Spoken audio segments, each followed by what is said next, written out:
Hello viewers, আসসালামু আলাইকুম। আজকের টিউটোরিয়ালে সবাইকে স্বাগত। আজ আমরা সি প্রোগ্রামিংয়ের একটা গুরুত্বপূর্ণ বিষয় নিয়ে আলোচনা করব, সেটা হলো ফরম্যাট স্পেসিফায়ার।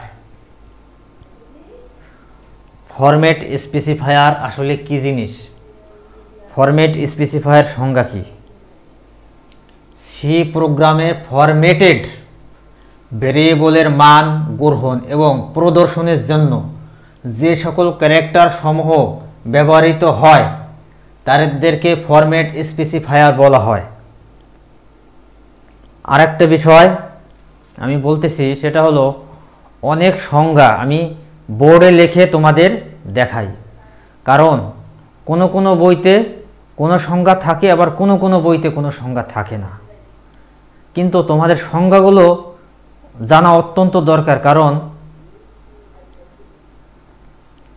সিকিউতে কতে ঠিক আছে 1 নম্বরের জন্য এই সংজ্ঞাগুলো আসে।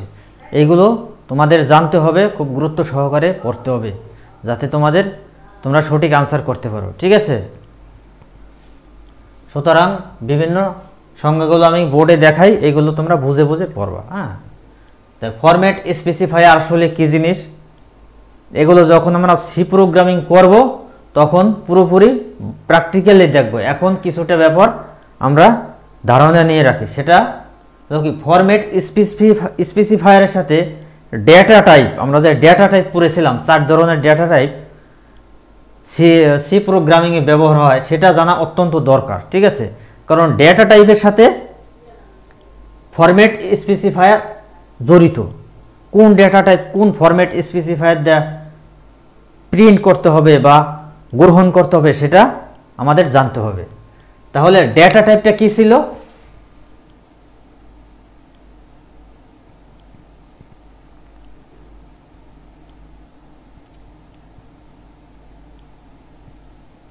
ডেটা টাইপ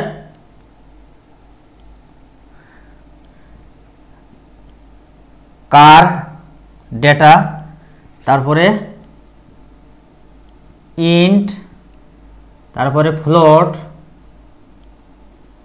তারপর ডাবল।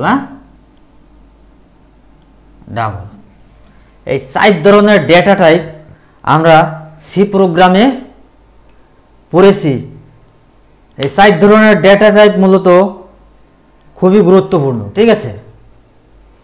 তাহলে আমরা জানি যে কোনো একটা ভেরিয়েবলের পূর্বে এই ডেটা টাইপগুলো লিখতে হয়, তাই না? মনে করো আমি একটা এ বা নাম্বার NUM নাম অন নামে একটা ভেরিয়েবল নিলাম, এবং এর ভিতর আমি অ্যাসাইন করলাম কত 5, এবং নাম 2 নামে একটি ভেরিয়েবল নিলাম, তার ভিতরে আমি অ্যাসাইন করলাম 10, ঠিক আছে। এখন এই ডেটা টাইপ এটা মূলত কি ইন্টিজার টাইপের ডেটা, সুতরাং ভেরিয়েবল পূর্বে কি দিতে হবে ইন্ট নামক কিওয়ার্ড দিয়ে বলে দিতে হবে যে এটা ইন্টিজার টাইপের ডেটা নিয়ে কাজ করবে, ঠিক আছে। এই ভেরিয়েবলটা কি টাইপের ভেরিয়েবল? ইন্ট টাইপের ভেরিয়েবল, ঠিক আছে। এখন আমরা জানি যে শুধু ভেরিয়েবলের মান এইভাবে নিয়ে রাখতে হবে না, এগুলো নিয়ে আমাদের কাজ করতে হবে। কাজ কি?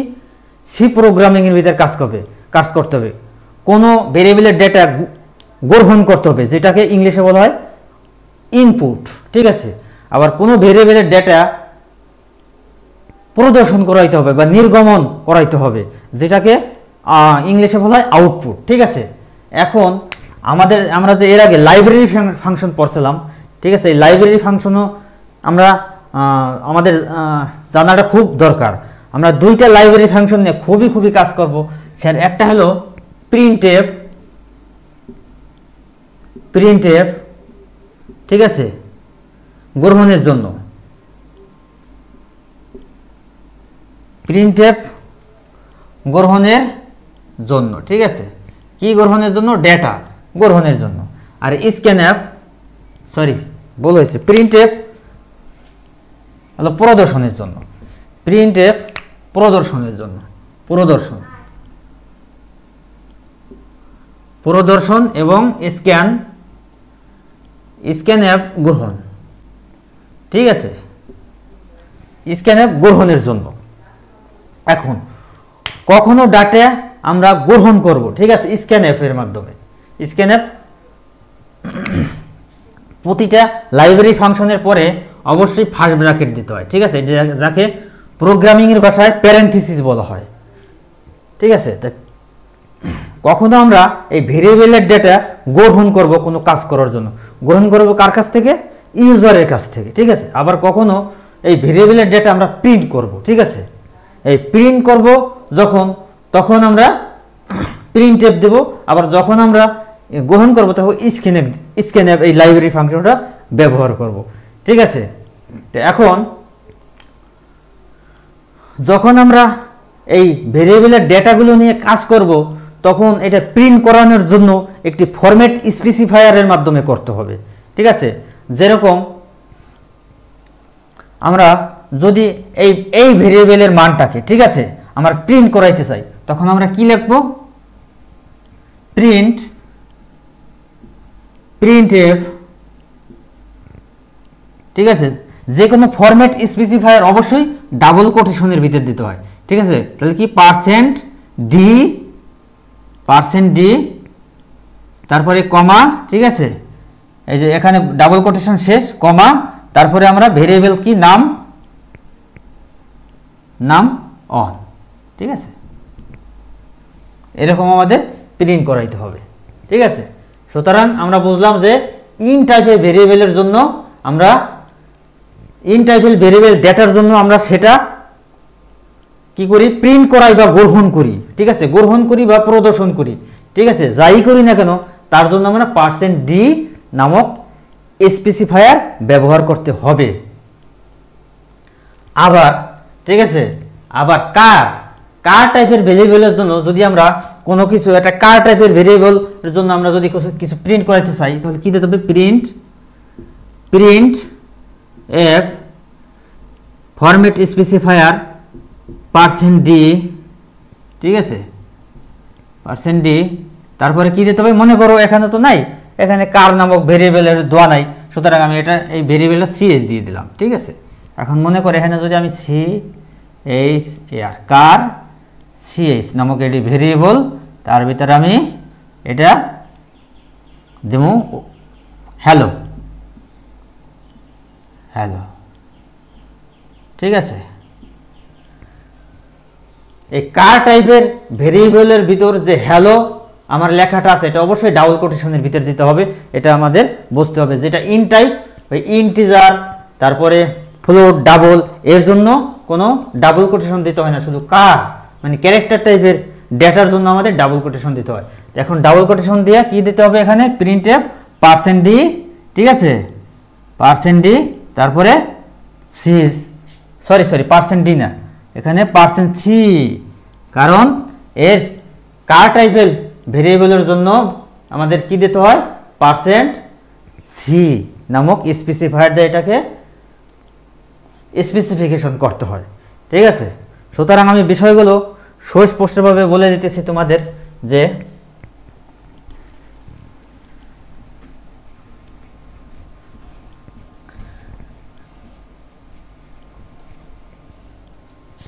কি আছে? কার টাইপের ভেরিয়েবলের জন্য আমাদের কি দিতে হবে? %c স্পেসিফায়ার ব্যবহার করতে হবে। ইন টাইপের ভেরিয়েবলের জন্য কি দিতে হবে? %d স্পেসিফায়ার ফরম্যাট স্পেসিফায়ার ব্যবহার করতে হবে। ফ্লোট টাইপের ভেরিয়েবলের জন্য %f ফরম্যাট স্পেসিফায়ার ব্যবহার করতে হবে, ঠিক আছে। আবার ডাবল টাইপের ভেরিয়েবলের জন্য, ঠিক আছে, আমরা জানি যে ফ্লোট হলো দশমিকের পর 6 ঘর পর্যন্ত গ্রহণ করে। ফ্লোট টাইপের ডেটা টাইপ দশমিকের পর 6 ঘর পর্যন্ত গ্রহণ করে। আর ডাবল টাইপের ডেটা টাইপ কি করে? দশমিকের পরে যত ইচ্ছা যাবে সেটা সবই সে গ্রহণ করবে, সমস্যা নাই, ঠিক আছে, এবং পৌনঃপুনিকের মানও গ্রহণ করে। সুতরাং এর জন্য দিতে হবে কি? LF মানে লং ফ্লোট, LF, ঠিক আছে। এল এ লং, এফ এ ফ্লোট, ডাবল টাইপের ডেটার জন্য এল এফ, ঠিক আছে। লং ফ্লোট ফরম্যাট স্পেসিফায়ার ব্যবহার করতে হবে। এই ফরম্যাট স্পেসিফায়ার আমরা প্রচুর ব্যবহার করব যখন সি প্রোগ্রামিং করব। আশা রাখি তোমাদের এখানে বেসিক ধারণাটা হয়েছে। আমরা এগুলো যখন সি প্রোগ্রামিং করব তখন বাস্তবিক পক্ষে কিভাবে এগুলো ব্যবহার করতে হয় যদি আমি সামান্য দেখিয়েছি, তখন আমরা অনেক ব্যবহার করব, তোমাদের বিষয়গুলো আরও ক্লিয়ার হয়ে যাবে তোমাদের, ঠিক আছে। আশা রাখি তোমাদের টিউটোরিয়ালটি ভালো হয়ে গেছে।